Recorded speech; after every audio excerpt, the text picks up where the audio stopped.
Matthew, they will be going into the game soon. How do you think these players have been since the break that we had here, and how do you think it's going to affect them? And what do you think will happen? Can Against All Authority come back, or is it going to be Ensidia to walk over the finish line? Well, let's hope that the break hasn't affected them too much, because this game is going to be history in the making. And I think the most important aspect of what we've seen so far today has been adaptation. That's been the word of the day. Being able to deal with rogues getting knocked out of stealth, capitalizing on trinket usage, and using line of sight to your advantage. Indeed, well, the players certainly have learned a few things about each other, but I'm sure they knew it all before. But can they stop it? Can they create these moments? And we're going to join these two players here on these two teams on the Ring of Valor. And they will be joining us in the top left of your screens. It's going to be Against All Authority from France. Playing for them on Priest is going to be Forkin, Hisp on the Rogue, and Phoenix on the Mage. And over in the top right of your screens for Ensidia, you're going to have Flynn on the Mage, Hydra on the Priest, and on the Rogue will be Calamist. And as we enter the arena, we are going to be on Hiss to begin with. And what is important about the start of this match is not to get knocked out of stealth. The last time this happened, I do believe that Calamist was knocked out of stealth, and I'm not sure who managed to capitalize for the kill. I do actually believe Ensidia still won that matchup. We'll have to see if anything can change, though, for the team of Against All Authority, as they need to win every single round to win the Intel Extreme Masters' first global stop here in Cologne. This map, Ring of Valor, could make or break this game. So finally, as the platform raises, we can proceed to give you what you need. It is the grand finals. Both teams incredibly tense. Immediately the action starts, the mages engage. Phoenix is going to be the one who's sitting in poly. Well, both of Calamist and also Hiss have both been sapped. In comes a deep freeze onto Hiss. I do believe that might have been dispelled, and he hasn't used his trinket. Yes, it was a dispel. He is currently put into a stun lock, though. There comes the cheap. Now comes the kidney. Pain suppression has been used from Forkin, and well, Hiss has been able to keep his health very, very high. And I do believe that Calamist was trying to actually run away and re-stealth. He got hit, and actually look at this. Calamist was actually putting on wound poison there. Not sure why that was, and but Hiss actually does have wound poison up on him, so I'm sure it was actually there. But of course, maybe he actually managed to run off, and Calamist didn't, put it on during the break and left his character AFK. So here we go. Hiss actually has vanished off. He's going to try to look to reopen up.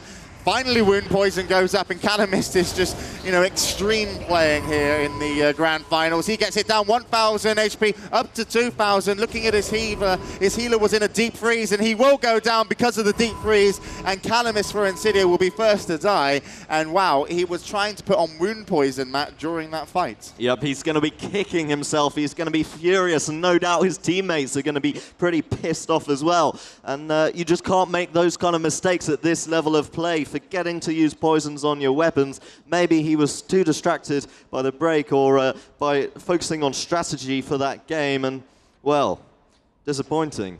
Disappointing indeed for him, and I think even Forkin recognized it. He had a big smile on his face, and he said something to his teammates there just as we went to him after that game. You can now see Hiss at the front of your screens. He is absolutely livid on the situation they're in. He wants to win this so bad, and you can see the dedication that he's got going. And over in the team there of Ensidia, Hydra at the far end, Calamist in the center, the man who was trying to not only pick a fight but also handle his weapons with poisons mid-fight as well. Maybe a little bit too much for him in that game. We've seen a lot of rogue-on-rogue action so far today, and their cooldown usage and decision-making has been absolutely crucial, not to mention their positioning. But the mages have really impressed us. They've been the sort of the backbone of those teams, pulling off the sheeps onto the opposing rogue and mages when they've gone for early nukes on the priests. And it's been a hectic load of games we've witnessed today. And after this matchup, which is sitting at 3-2 right now, best of 7 in favor of Ensidia, we will have the prize ceremony. And also moving on into the Intel Friday Night Games, if you're familiar with the German phenomenon, which is the Intel Friday Night Games, that will be all coming later, as it is Friday. And we're closely looking towards the night, or at Yep. least the evening. And we can see one big difference here. Forkin has the Fear Ward, but over for Ensidia in the left-hand side, it's Calamus that has the Fear Ward. So Forkin wanting to keep himself a little bit better protected, but actually Fear Ward hasn't been dispelled off. Forkin is into a poly. You can see dispels coming in onto Forkin. And he has now had that Fear Ward removed, so this could play an advantage in favour. Oh, there we go. We even have Will of the Forsaken used for Forkin as well. He could be a potential target, but I still don't think Calamus is one to go for him. Calamus currently has Phoenix targeted, the mage from the opposing team. Jumping around his teammates there, as you can see, both in the green flags. Hydra is sapped. He's just waiting so patiently for his to pop out. Both rogues, neither wants to be called out of stealth first unless they're going to go for that nuke on the priest, which doesn't seem to be the strategy right now. But things are starting to get hectic here. Davy Jones sitting in a Nova right now. That's going to be Hydra. You can see that was a fantastic fear. Hiss and Thorkin both suffering, having to use either Trinket or Will of the Forsaken. You can see Calamus also under pressure right now from Hiss. He's sitting in a cheap shot. That is really unlucky for Ensidia. There's going to be a kidney coming in right now. He's ruptured, so that means he can't re-stealth. And, well, Ensidia trying to recuperate, trying to come back from this situation. Sayori sitting in sheep. He's come out now. He's going to try and get a poly off onto Phoenix. And Thorkin sitting in full duration blind. This could be a great opportunity for Ensidia. It could be a great opportunity. Forkin there, put into a second sheep actually after that, and actually his rogue is going to go low, and aAa are going to lose Hiss, which means that they only have 2 remaining members to kill. Forkin is one of them, he stands still, and Phoenix is going to leave the arena, and it's going to be Ensidia that claim victory here at the first Global Challenge for World of Warcraft 3v3, and they are absolutely ecstatic. Let's have a round of applause, please, for both the finalists. Ensidia to claim victory, first place and the 4,000, and Against All Authority come in second, and they will of course pick up a check themselves, the 2,000, and we can see on stage already Hydra, Calamus and Flynn so absorbed in the win.